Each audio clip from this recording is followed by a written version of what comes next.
semuanya, aku kalian kenalin dengan NIM 257750029. Di review kali ini berasal dari pemikiran Arthur Jefferson Maya yang dipublikasikan pada official YouTube Prodi HI UGI. Pada video ini, saya akan mereview materi mengenai sistem anarki atau anarki internasional yang merupakan konsep fundamental dalam perspektif realisme hubungan internasional. Secara konseptual, anarki internasional dipahami sebagai kondisi sistem internasional yang tidak memiliki otoritas tertinggi di atas negara. Dalam istilah yang digunakan dalam materi, kondisi ini disebut sebagai no police force, no central authority. Artinya, tidak ada institusi global yang mampu menjamin keamanan negara secara mutlak. Keamanan berada di dalam keadaan kosong dan tidak pernah sepenuhnya pasti. Dalam kerangka ini, anarki tidak dipahami sebagai kekacauan, melainkan sebagai struktur. Justru dari struktur inilah negara bangsa memperoleh legitimasi keberadaannya. Negara tidak dapat menjustifikasi dirinya sebagai aktor utama dalam hubungan internasional tanpa adanya kekosongan otoritas tersebut. Oleh karena itu, anarki dapat dipahami sebagai dimensi tertinggi negara bangsa atau inti ontologis dari eksistensi negara. Pertanyaan penting yang kemudian muncul adalah bagaimana posisi kedaulatan dalam konteks ini. Materi ini menjelaskan bahwa kedaulatan bukanlah sesuatu yang hadir lebih dulu, melainkan lahir dari anarki itu sendiri. Negara menjadi berdaulat karena tidak adanya otoritas yang lebih tinggi.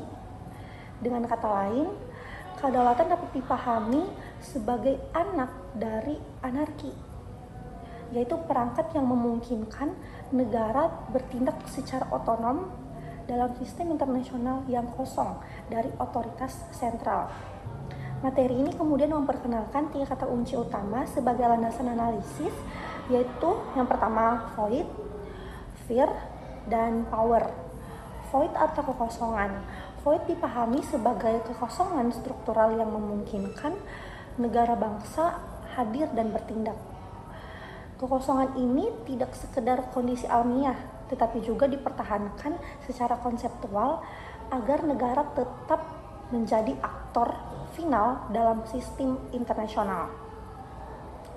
Dalam anarki internasional, tidak ada institusi yang memiliki kewenangan akhir untuk mengisi kekosongan tersebut, hingga negara menjadi satu-satunya pihak yang sah untuk menentukan keamanan dan kepentingan sendiri.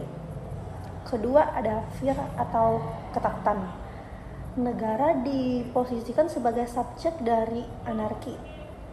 Anarki tidak berada di luar negara, melainkan hidup dalam dimensi dalam atau terdalam negara itu sendiri. Ketakutan menjadi logika dasar bernegara.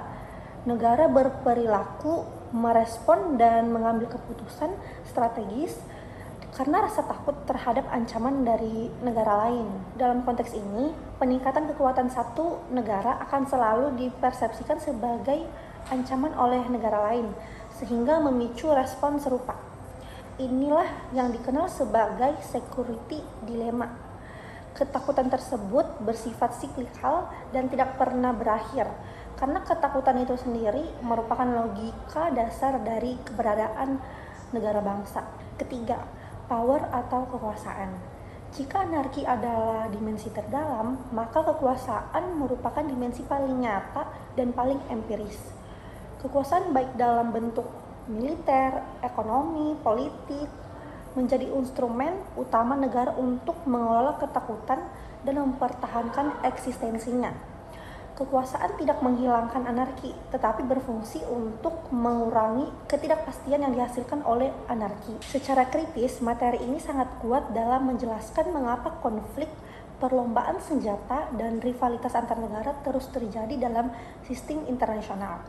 Namun, pendekatan ini juga memiliki keterbatasan karena cenderung menempatkan ketakutan dan kekuasaan sebagai satu-satunya logika bernegara, sehingga kurang memberi ruang bagi kerjasama, norma, dan identitas yang dijelaskan oleh perspektif lain dalam hubungan internasional.